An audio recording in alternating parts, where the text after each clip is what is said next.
You're listening to the Monday Night Community Show with Daniel on BRFM. It's great to have Tim Oxley along with us, the Animal Control Officer, one of our regular visitors, coming in every so often with a bit of an update, useful information as well. Tim, good evening and welcome along. Hello Daniel, thank you. So I was wondering first of all if we could cover dogs on leads on the highway. Yeah, I thought this was a great opportunity really to try to just clarify this whole dogs on leads business. We brought it in last year actually, working in partnership with the RSPCA. They had great concerns because there were quite a number of cases where dogs had been run over, particularly actually in the Sheerness High Street area. And people were going to the RSPCA and asking them to fund the vet's bill. And they came to us and said, look, we're having this problem, what can we do about it?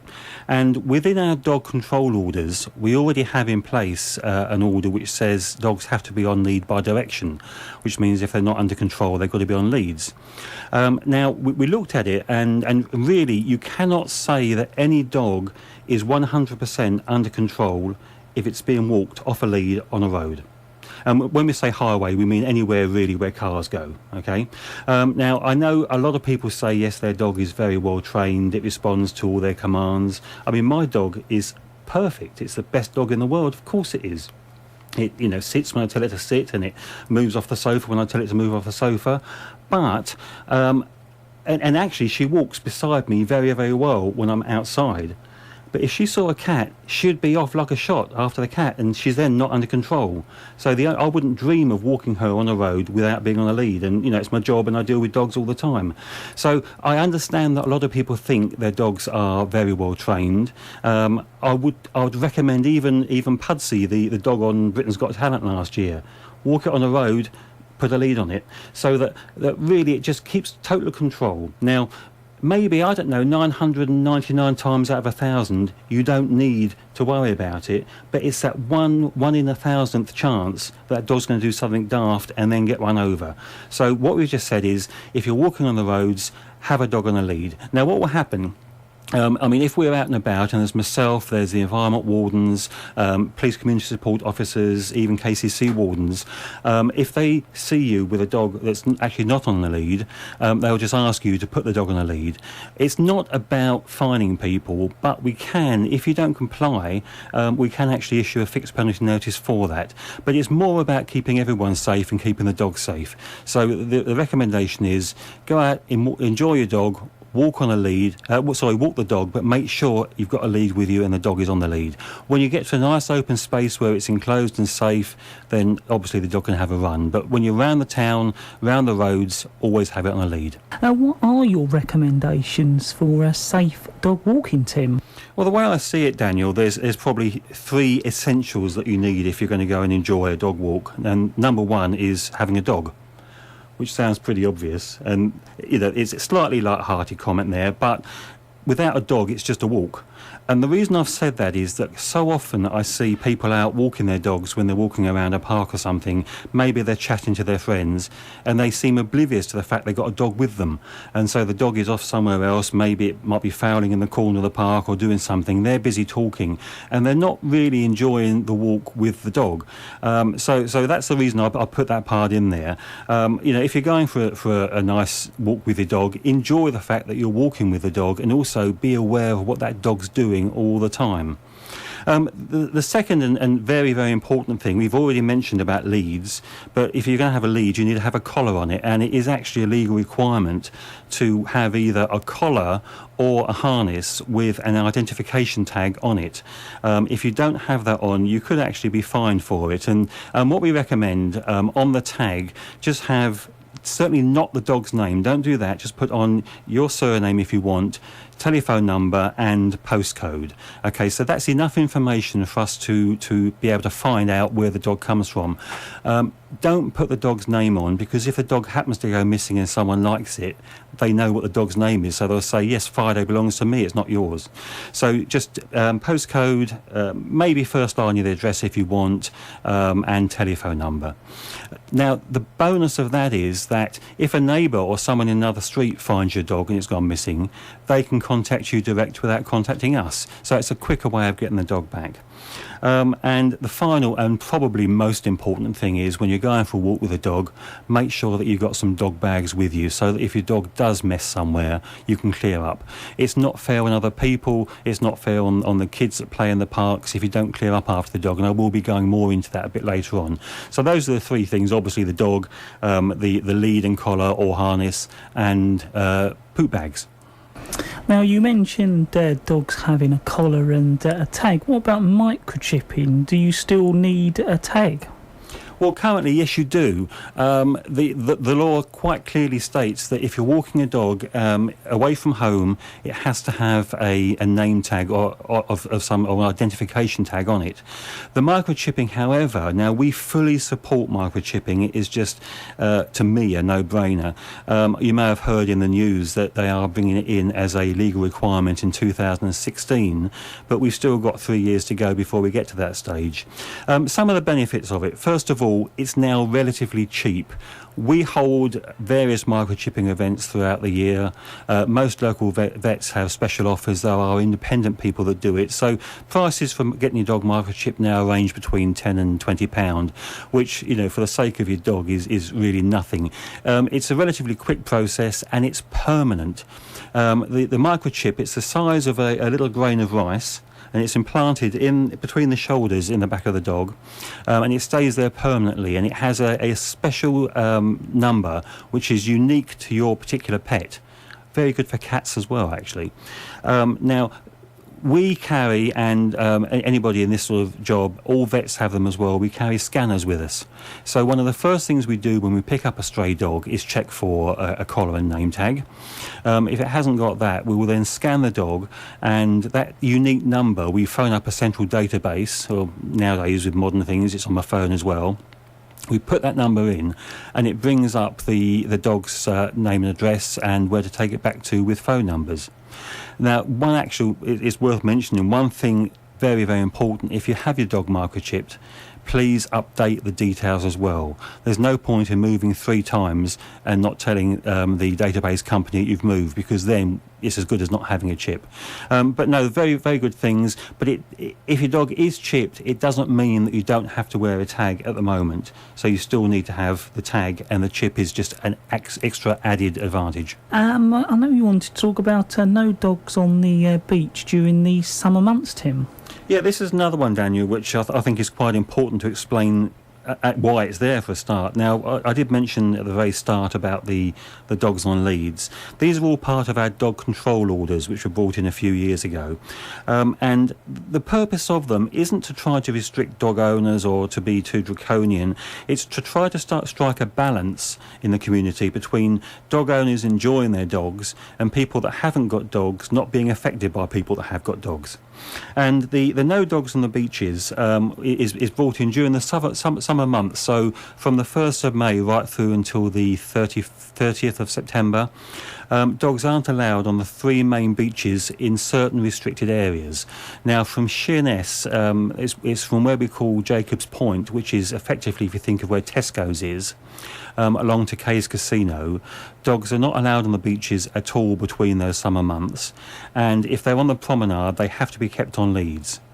In Minster, it's roughly from the Player Club up to the Little Oyster. And again, no dogs on the beaches there during the summer, and if they're on the promenade, then on leads.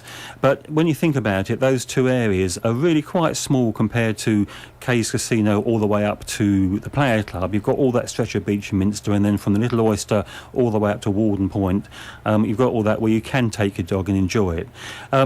The third one is Laysdown, and that's basically at the end of the promenade, that area where between the amusement arcades. Again, that's a nice sandy part up there, so no dogs up there. It's not about trying to be tough on dog owners. It's about letting people that don't want to have a dog around them just enjoying the facilities of the beaches. And to be honest, we're an island. There's plenty of beach areas where dogs are allowed all year round. And I know you wanted to talk about dogs left in cars during the hot weather next, Tim. Yeah, and it sort of leads on. It's the same summer thing. Now we've already had. I've attended a couple of dogs in car parks on hot days, and it's one of those things that I'm sure people don't do it on purpose. It's just sometimes a thoughtless thing that happens. You may be used to in the winter when it's nice and cool, taking your dog out to go shopping. You pop into a shop, come back, and everything's fine.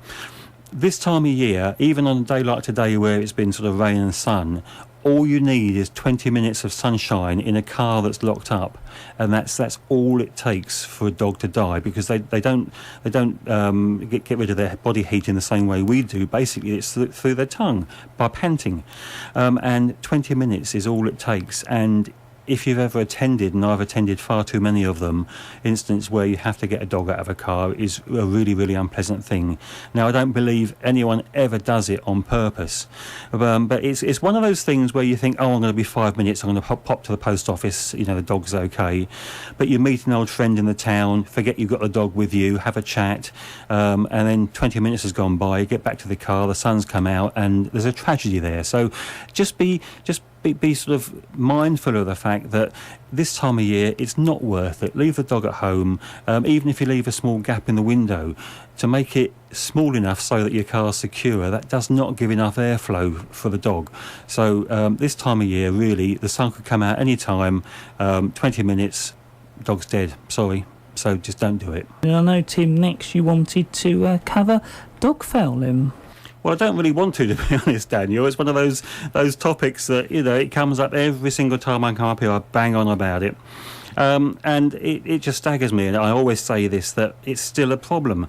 And I just don't understand why. If you own a dog, clear up after it. It's simple. If you don't clear up after it, then, I have to say, you're not a very nice person. Simple as that. It's one of those topics also that on all the local engagement forums that we have, it always comes up sort of in the top there, and it does affect people. It really does. If you've got a kiddie that goes out playing and they come back with a load of dog poo on their foot, it's awful. It's unhygienic. It's certainly dangerous. There are cases where people have gone blind for having, getting the stuff in their eyes. So for goodness sake, please just start. Let's get this whole dog fouling thing under control. Now, we've been really lucky this year. We've had tremendous support from the Times-Guardian, the local newspaper. They obviously have for a long time run features on the dog fouling problems. The letter page often has people writing and complaining about it, but I've got to tell you this, it's not the council's fault. It's not our dog that's going out there doing it. It's people within your community that are responsible for this. And we do what we can and we respond where we can. But there are limited resources. We will go and clear it up. We will try and investigate. But what we need is the community to grab hold of this whole situation. And through the Foul Play campaign with the Times-Guardian, we've seen tremendous support with them and actually quite good results. And what we're really saying to people is, first of all, if you've got a dog, don't let it mess. If it does, and you can't always control that, make sure that you clear up afterwards. If you live in an area where there is a problem, you're there all the time. We're not. So feed back information to us. Start to investigate yourself if you like. Try and find out if you know who is doing it. It's not a question of I hate the expression, but I'll say it, dobbing people in. It's trying to control the problem. And if you know somebody who habitually goes out and doesn't clear up after their dog, feed that information through to us and we will investigate it. I was talking to one lady today on the phone from Sheerness, and she's managed to give us the name and address of somebody who she knows isn't cleaning up after the dog, and I will be going around and I will be having a little chat with them.